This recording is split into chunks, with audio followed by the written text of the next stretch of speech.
This is Gemara Moed Katan Daf Yud Aleph. We like to sponsor today's shir. The schus the birthday of a close friend of the Daf that was yesterday, and he would like to sponsor it as a schus refuah shlema for Shlomi Yisachar ben Esther Yehudis Mir Tashem. He should have an incredible refuah shlema as a schus of learning the entire Chabura, as well as learning Shvias Chashidach Yisachayim Devar Shemir as his Gedul Chandis V'Shan Magol Mordechai V'Shavshenta Zikudov V'Shavshendel Shema Ben Chai Shalom Lemizava Oifik Beteli Rachel Bas Dina. They should find that their Shidach B'Karei Mamish, well as learning Shvias Chus refuah shlema. First of all, yes, many of Freda, many of Vega, Chaim, and Sar, Shalom, Sim, and Reza, Izel, Zar, Baskan, Delita, Basim, Bas, Chaisa, yourself, and Mendel, their part with the Shaleh, Shalom, Bas, Navi, Basha, Vega, Shekhan, Shmova, Til, Din, Khan, Reza, Chaim, Asina, Din, Innovation, Linda, Svi, Vega, Rechel, Shem, Tazim, and Chlaster, Amram ben Yaakov, Tesara, Bas, Kili, for Lavram, and Rechel, Idea, Shimshon ben Chana, Vigal, Perel, Bas, Esther, Miriam, Gabriela, Bas, Blumi, Yisrael, Yitzchak, Badina, B'Tzoyik, Sha'ara, Choyli, Yisrael, we're holding on the very bottom of Yud Amid Beis. And we just finished the Gemara, which is going to be a direct segue into today's Gemara. We just finished the Gemara discussing that you're allowed to go and press a guy, a non-Jew, even on the day of his holiday for money. For what reason? We said, because that's the only day he's around. So therefore it's like a davar ovid. It's something you're going to cause a loss. And of course we're referring to Chol HaMoed.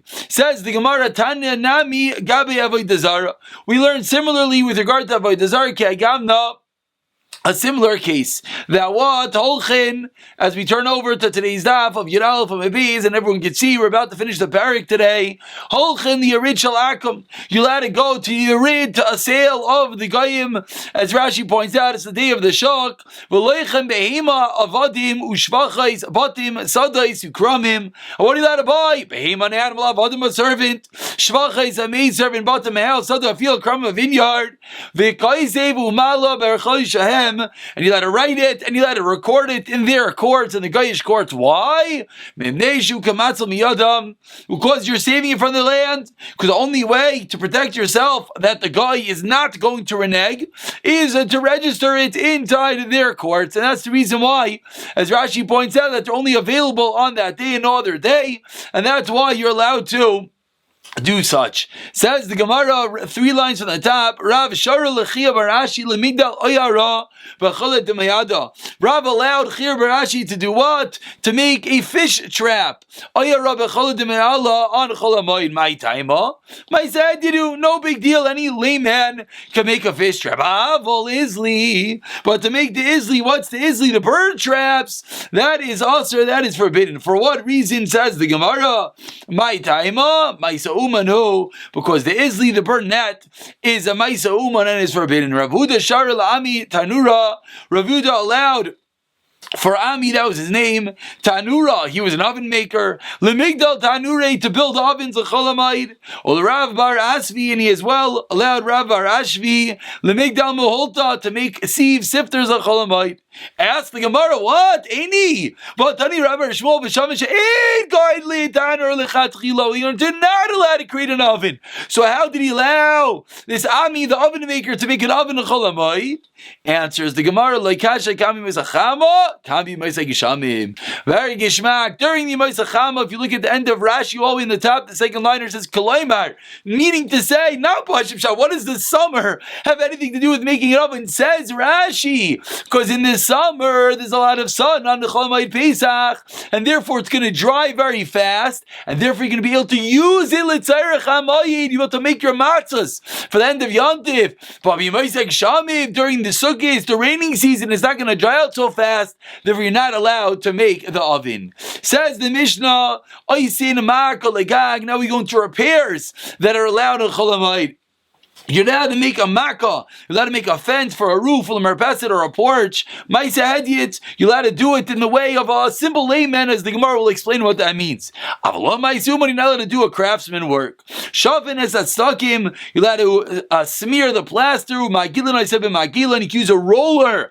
We'll see a picture in a moment to roll it out. Biyadu b'regel, you're allowed to put the plaster down with your hand or your foot. Avaloi b'machlatzayim, you're not allowed to use a machlatzayim. We'll see what that means. Hatir v'atzinar. Different parts of the door. The tzir and the tziner is the pivot and the socket, as we'll see. Kaira is the bean, v'minal is the lock, v'miftach. The lintel or the lock or the key, shenishbara, that broke, mitaknim b'moed, allowed to fix it. Uvalvad, You're never allowed to push off Malacha v'Chol Hamoed. A very, very important rule. That some of the reasons we say things are forbidden because we don't want you to push it off. So over here for broken Chol Hamoed, that's one thing, but you're not allowed to push it off for Chol Hamoed. And any kvashim, any pickled items that you're not able to eat from them, you're allowed to pickle them on Chol Hamoed. Let's take a moment to see a beautiful picture over here. As you see, what exactly are we looking at? What we're looking at is a person building a fence for his porch over here or for his roof. That was case number 1 in the Mishnah. Case number 2 in the Mishnah was over here. What do you see? You see all the different ways of repairing the roof. What are they doing? One is using the roller. We said that's mutter. You see the top guy is using his hand. The other guy is smearing with his foot. I guess these were the ways that they repaired the roof. But what you're not allowed to use is this machlotzayim, as you see in the bottom over here, which is I think it's called a trowel, is the utensil of the craftsman to repair the roof of Chol Hamoed. So again, you're allowed to use the roller, you're allowed to use your hand and your foot, you're not allowed to use the machlotzayim. Says the Gemara, Heichi dami ma'isa hedyet. You're putting up a fence, you're on a roof, on a porch. Why is that a ma'isa hedyet? How is that a ma'isa hedyet? In what way is that a ma'isa hedyet? Explains the Gemara of Yisrael Amar Behutza v'Dafna. As we've seen already, use these palm fronds and the branches. You're making just a very shvacha, very not strong type of fence, just enough to work that someone's not going to fall. That we've seen, you put on the stones, you just don't connect it with the cement, with the mortar. Continues the Gemara. We're 4 lines into the white lines. And so, as we just saw in the picture, you're allowed to repair the cracks, and you're allowed to use the roller. Says the Gemara, you just told me use the Magila, as we saw was that roller guy. Do you have to tell me that I could do it with my hand and my foot? Of course. I can even use a utensil. It's not the best utensil, but it's a utensil. Certainly I can use my hand and my foot. Explains the Gemara, Hachi Kamar. Shav, and as that's talking about Magila, it's like Ein Magila biyadu beregel.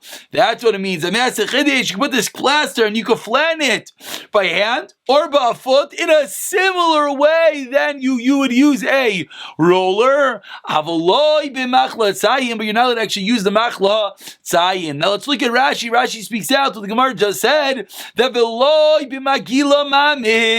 you're not allowed to actually use the roller. You're allowed to use your hand and your foot, which do a similar job as the roller, but you can't use the roller itself. And as well, you cannot use the machla tzayim, this trowel, this utensil of the craftsman. And we continue that the Gemara says, let's see, what are these items? So here's a beautiful picture, just a beautiful picture for many reasons. Sorry for his yarmulke, but the beautiful picture and his robe. But over here you see, this is the most important part, you see the bottom over here. There it is. You see, that is the tzir and the tziner. That is the socket and that is the pivot. Pivot is the part that points in. The socket is where it goes in the bottom. Those are the 2 items. This is how the door works. This is a primitive hinge. This is how the door would swing. And that is allowed. Actually, I didn't take a picture, but in this country, many of the doors are made that way that the door is actually connected to a hinge. It's a little piece, and the door has a little circle guy on it and it just sits in, and that's how the door works. You can just actually pick it up. Next time you're in Eretz Yisrael, I'll try to pick up a door. You'll see it just detaches with the greatest of ease. So the tzir v'tziner ba'akira minam miftach shenishba b'metakin ha'mayid. Ask the Gemara of Ramini. I'll ask you a contradiction. Ad Yamav ayamat patish makav Yerushalayim v'chulu. Ad Yamav, until his days. Whose days? Yochanan Kohen Gadol, as Rashi so perfectly points out, as always, they would use the patish, the hammer, on Chol Hamoed. What's the obvious implication? Ad Yamav in mikan ve'lechloi. Until Yochanan Kohen Gadol, they would use it. Afterwards, not. So ask the Gemara, how are we telling me that you're allowed to fix this pivot, the lock, etc.? How are you allowed to do it? Says the Gemara, loi kasha, kam b'din avchim, kam b'din hikri. A bunch of answers. First answer is, one is a blacksmith's hammer, one is a carpenter's hammer. What's the difference? The blacksmith's hammer uses an anvil, it's metal, it's much louder. The carpenter's hammer is not as loud. And therefore the hammer, which is not as loud, you're allowed to use. Maskler Rav Chisda, as Rav Chisda Yomer Kol Rabba, also Kaluzut Shari. As Rav Chisda, this is lacking definition. This is not defined. What's loud and what's not so loud? How can you say such a thing? The metal is allowed, but the hammer of the craftsman is allowed, it's not as loud. How do you do such a thing? So on that explains the Gemara, Rav Chisda Kasha b'magli ha b'chatzini. One is a magli, which is a large saw. One is a chatzini, which is an axe. The difference is that the axe makes noise, the saw makes no noise. Meaning, Rav Chisda was bothered by a lot of noise to little noise. Says Rav Chisda, so I'll make you a new definition. Not lot to little. Noise to no noise. No noise is that which is allowed because the zilzal of Chol HaMoed. Rav Papa Amar, another answer, kan kodem zir, kan lacher zir. One is before the decree of Yechlam and Kohen Gadol, one is after.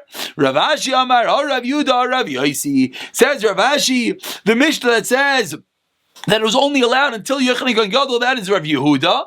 Our Mishnah is Rav Yosi.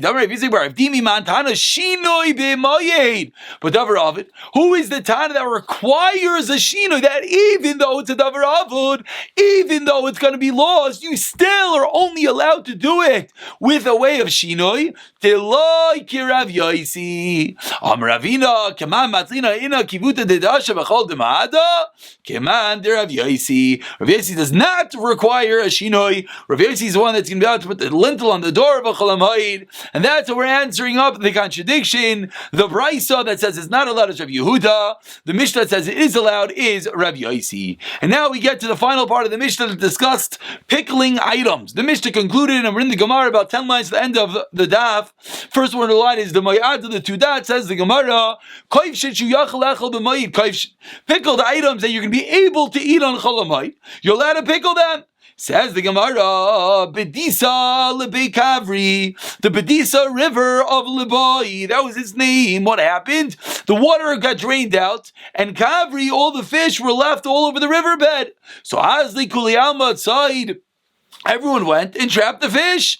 I do kavra. They trapped all the extra fish. Sharilu Rava. So what did Rava allow them to do? Lememche minayu, to pickle the fish. Even though they're not pickling it for now, they're pickling it for after Yontif. He'd allowed them. Ask the Gemara, ask Abayi, what? The Mishnah clearly says it's only allowed if you could eat it.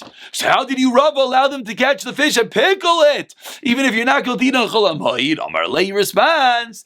Give the Meikar, they did tinu. They took it to eat it.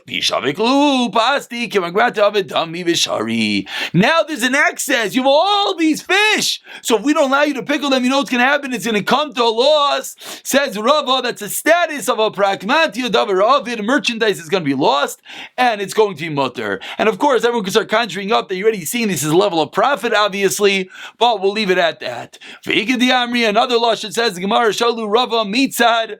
Rava allowed them to trap to trap and bring the fish home and salt it. On the same question, the Mishnah clearly said only if you can be able to eat it. Answers the Gemara Tanan. Rava says you could eat it. It's possible. How can you eat it? If you're a tzitza, you push it down, you squish the fish. Squish the fish. Then all the salt will come out, and then you'll be able to eat it. Like Shmuel, she didn't eat tzitzi, he squeezed and he pressed the fish 60 times. So the Gemara is answering, once there's a theoretical and potential way, it's true in the normal time it takes after Chol HaMoed, but you could push it, you could make it fit right now, therefore it's going to be permissible to do it on Chol HaMoed. And a similar story, Rava himself, Rav Ikla Beirish Klusa, went to Rish Klusa after they pressed the fish 60 times, and he ate it. And another story, Rav Ikla Beirish Rav Shapir, Rav went to visit the house of Rav Shapir, they brought in front of him a certain type of fish. Talasa, Bishula was the third cooked, Tilsa Milcha, and was the third salted, Tilsa Tavya, and was the third broiled. This was a wonderful delicacy that they fed him. But again, what do they show? Rashi explains, we see from here that squeezing the fish could make it fit. Amar Rav, says Rav, Omar Li Adda Tzayadina. Rav's going to tell over some of the wonderful wisdom of Adda Tzayada, Adda the fisherman. Kavra Tzamach Lemisrcha. Said Adda the fisherman, an interesting idea. Fish right before it spoils? Mali, that's the best. Mali, the fish right before it goes bad? That's the best fish. So we can actually take a moment over here, and no one should go home and say, oh great, I'm going to take that leftover fish that's been in the fridge for 6 months. It's about to spoil. It's the best, said Adda the fisherman. fisherman. Says Taisva, slow down. It's a sakana to eat right for his spoils. Mishti Allah Avua Damer B'Samachali. So it says what's Pshat. V'Shemenishtanu. Maybe the Mitzias changed, the practicalities, we changed, our bodies changed, the fish changed. I don't know. K'may Arafui Shebishas. As we find many of the medicinal remedies, we've learned many of these. We always pointed out different Pshat, and this is Shitas Taisvis, that these medicinal remedies that are not good B'Zanas that do not apply. That's one Pshat of Taisis. Another Pshat of Taisis has to do with the fish in Bavel, and a third Pshat of Taisis has to do nothing to do with the fish, and it was the name of a certain fish, etc. But that is Ado, the fisherman. Number 2 says the Gemara, 4 lines to the end of the Amud. V'amar Rav Amli Ado Sayada, Abba, the fisherman told me, Kavra, Tavya, Ba'achua. This is everything's going to be here. We're speaking in rhyme almost. So number 1, Sadya Kavra Ba'achua. Fish, broil it Ba'achua. Broil it with its brother. How do you broil with the brother? The brother is referring to the salt. Asuki Ba'avua. And then once you put it in its father, literally, meaning the water. Machle Bibrei, and eat it together with Brei, its son, which is the fish juice. Ishti Ale Avua. And then afterwards, drink its father, drink the water. Different ways of eating the fish. Another thing that the fisherman taught us: Kavrei, Tachli, Vechalava. Fish, cress, and milk are lita in a gufa. If you eat these 3 items, make sure you do a lot of work. Make sure you work out. Make sure you walk a lot. V'loy lit and puria. Don't go straight to bed. It's not healthy. Again, these 3 items: the fish, cress, and the milk. Maya v'loy shichra. It's better to have water and not beer. Shichra v'loy chamra. It's better to have beer and not wine. Again, different ways that eating this fish is healthy. Hadjon alach mashkin b'sashlachin. Mazel tov in the first parak of Moed Katan to all those new people. Incredible parak, 10 blad of Moed Katan. We should learn many more. We should chazer. We're starting to get a feel of Hilchos Chaim Moed, a feel of the Davar Ovid. We should learn many more Masechtas together. And we turn over to Amud Beis and we immediately begin a new parak. Mishavach Esav. Someone turned over his olives. V'iru avel, and he became an avel. Or there was an aynis that happened. Or his workers tricked him. He thought his workers were going to finish the job, as we'll explain in a moment. So what's he allowed to do right now? He's allowed to put the first pressing on the olives and leave it till after Chol Hamoed. You could do whatever is necessary. So just to get a little bit of a feel what's going on over here, what you see in front of you, this is a barrel, a jug of olives. And the way what they do is they leave it in the jug. It's called a miton, a sinister, a canister, and they leave it in there, and the olives would get soft and get ready to be pressed. Then they would turn them over, as you see in the next picture, and you would turn over the olives after they got soft. Then you would turn them over, and then you would put them into the olive press. So over here you have a picture of an olive press. What's going on over here is, basically, you'll see that right over here, this is where they put the olives in the center, and then they press the they press the beam on top of it, and it would make all the olives run out. So the Gemara is telling us, if right before Chol Hamoed you were supposed to do it, and then for some unforeseen circumstance you were not able to do it, we allow you to do a little bit just so you don't lose all your olives. Here's another picture, and this is what it means that even though to close the jar, which is another process that they did. Says the Gemara, the Mishnah is not congruent. It started off, someone became an Avel, and then the Mishnah continues that you're allowed to put on the first beam and leave it after Chol Hamoed. 1 second. Is this Dini Avelus or is this Dini Chol Hamoed? This is, the whole Masechta. Which one is it? Answers the Gemara, Amar Rav Shishi, Breder Rav Idi, the first Eretz. Zoisei Meretz, we see from over here, Dvarim HaMutarim B'Moed, Asurim B'Mei Aveloi. We learn a unique and very important din in our Mishnah. There's a heter here of David or Ovid for Chol Hamoed only, but not for Avelos. Rav Ashi Amar Loi Mi Bai Kamer. No, it's not how you read the Mishnah. Teretz number 2. Loi Mi Bai B'Mei Avelo D'Midrabanan Uvishari. When you're an Avel, it's only D'Midrabanan, so it's mutter. Elafilu B'Moed Iser Melacha Mid'Oraisa. B'Makim Seda, still Sharu Rabbanan, still the Rabbanan allowed it. Now, of course, this is a very, very large discussion. What does it mean? Isser Malacha Midaraisa. Many Rishonim do not take this statement at face value whether the Isser Malacha on Chol Hamoed is a deraisa. Taisus points out, go back to the first parak, etc. Says the Gemara, Tani Kavaz Rav Shishi Breder Rav Yidi, we have a right to Rav Shishi, which was teres number 1, which Rav Shishi differentiated that it's only allowed on Chol Hamoed not to be me'avelus. What's the raya? Ilu dvar ma'osim la'avel b'me'aveloi. What are you allowed to do for an avel? Zeisav afuchin tayin lai v'gadoi lagov. Again, the items you're allowed to do for an avel are zisav afuchim. If the olives are already turned over, tayin in loy, then you're allowed to put on and press it down for the first time. The kadui lagov, if his jar is ready to be sealed up, upishtane lalus min hamishtra, the flax is ready to be taken up out of the flax pool. The simra in the wool lalus min hayoyra is ready to be taken up from its pool, the vat and the pool that makes it. Umarbitzet sadeu. And the water of his field, when the time of watering comes, these are all the items that what's going to happen if you don't do all these things, you're going to have a loss. And therefore, you let have someone else do it for you in the event if one is an avil. Rav Yehuda Omer says, Rav Yehuda, continuing the Braisa, Avzar in sudden year, you even let a plant in a sudden year. If it's even let a plant in a sudden year is a plowed field. V'sadam as the bishtan, or a field that's ready for bishtan. So Rav Yehuda allows to plant when everything is ready, because if you don't plant right now, you're going to miss the boat. Amrulai, the Chum said to Rav Yehuda, Im loy tizra b'bachir, tizra b'afel. Said the Chacham to Rav Yehuda, you're making too big of a deal. You're not going to lose so much. If you don't plant now in the early crop, you'll plant with the later crop. If you can't plant flax, you'll plant something else. So say the Chachamim, there's not a large loss, and you're not allowed to do this. Rav Shbag Goimer says of Shimon Gamliel, let's say the olives are turned over and there's no uman elahu, you're the only person that knows how to put it into the press. Or Kadei Lagov, you have a barrel that's ready to be sealed, you're the only one. Or this flax that could bring up its simra lalis min hayoyra. On the first white line, says the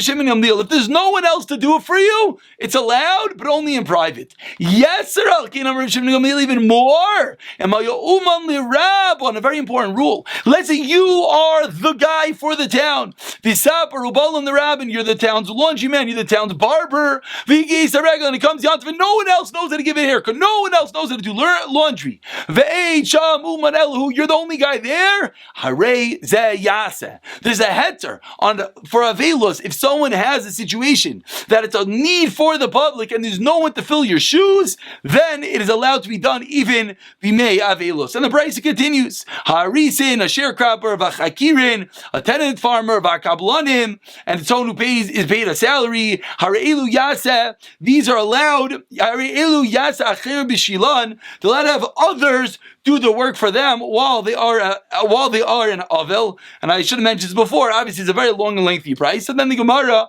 will dissect. On the fourth wide line, chamarin gamalin disaponim, donkey drivers, camel drivers, or boat drivers, or I shouldn't even say drivers. If you lease or you rent any of these three items, donkey, camels, or boats, hareilu lo yasu, you should not do it while you're in avelus. Don't create a new business. Don't make a new rental with someone else. However, let's say you already rented out. Your boat was already commissioned to someone. You already agreed to be a camel driver for someone else. Then you're allowed to do it. Why? Because if you don't do it, you're going to lose the money for the entire job, which is a davar avid. But if you're a day worker, even in someone else's city, you're not allowed to do it. Because you get paid, the halacha is for a day worker, if you stop in the middle of the day, you get paid until that point. So it's not such a loss. If you have to do someone else's work and then you become an avel, even though someone contracted you to do the work, lo yasa, you're not allowed to do it. So what's this last statement? That if someone contracts you to do a job, and you become an avel, if you become an avel, then you're not allowed to do it. Says the Gemara, afal pi shegi boilis. What do you mean afal pi? It sounds like even though you get paid for the entire job, you can't do it, and certainly if you don't get paid by the entire job, that doesn't make any sense. When you're paid for the job, there's no reason to do it right now. Just wait till after you're an avel. What's the big deal? You're being paid for the whole job, so when the job finishes, do it. Whereas Whereas if you're paid by hour, then you're going to incur a loss. Elaima, you're right. You know what the brisa means. Bein kibos, bein she'ein kibos, lo yasa. And either way, are you allowed to do it? And the brisa continues. Ha'isa malach, over 6 lines from the bottom. Biyad acherim, if your work is in the hands of others, bebeisoi lo yasa, beis acher yasa. Someone else's house, you're allowed to do it. And that's the end of a very, very long and lengthy brisa. Now we have a few stories, and then we'll dissect the brisa. Let's just see one story, and then we'll call it a day. Meryon, Brei de Ravin, Meryon, who's the son of Ravin, Umar Brei de Ravacha, Brei de Rava, Amar Brei de Ravacha, the son of Rava, Havle Ahu Gamla. They had a camel, the two Rabadi Adadi, they had 2 oxen, I say not camel, 2 oxen, but they owned between them. Badi Adadi. Israel be Milsa, something happened, of course, referring to someone becoming a novel. Bimar Breid Ravacha, he became a novel. Breid Rav, the son of Rava, Upaskil Gamle, and he said, I can't work, I can't do anything, I'm a novel. Amar Ravashi, Gavar Rabba, Kemar Breid Ravacha, Avid Achi. He said, Gavar Rabba, like Mar Breid Ravacha, this is how you act. Nei, fine for your own loss, you'll incur the loss. You don't care about the loss of someone else. How did you not continue working? We learned in our brisa. If your animal is rented for someone else, you should continue working. So why did you not?